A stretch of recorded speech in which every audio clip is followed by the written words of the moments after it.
ખબરોમાં આગળ વધીએ મોટા સમાચારની વાત કરીએ તો વડોદરાથી એક મોટા સમાચાર સામે આવી રહ્યા છે। થાર કારમાં ભીષણ આગની ઘટના સામે આવી છે। એક મહિન્દ્રા થાર કારમાં ભીષણ આગની ઘટના સામે આવી છે। વડોદરાથી મહેસાણા સર્કલ પાસે કાર બળીને ખાખ થઈ ગઈ છે। આપને જણાવી દઈએ કે થોડી જ મિનિટમાં આગ એ વિકરાળ સ્વરૂપ લીધું હતું અને ફાયર બ્રિગેડે જાહેર જહેમત બાદ આગ બુઝાવી દીધી છે। સદનસીબે આ ઘટનામાં કોઈ જાનહાનિના સમાચાર સામે નથી આવ્યા છે। સાથે તપાસ હવે અંકલેશ્વર જેડીસી પોલીસ સ્ટેશનને સોંપવામાં આવી છે। વડોદરામાં થાર કારમાં ભીષણ આગની ઘટના સામે આવી છે। આપને જણાવી દઈએ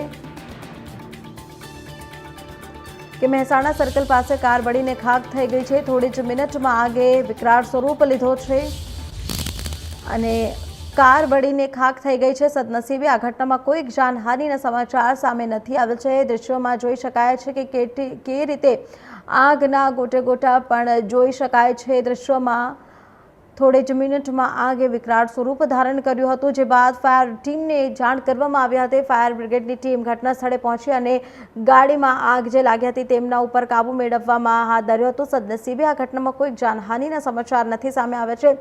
હાલ પોલીસ આ અંગે વધુ તપાસ હાથ ધરશે। ખબરોમાં આગળ વધીએ ભરૂચની વાત કરવામાં આવે તો મુંબઈના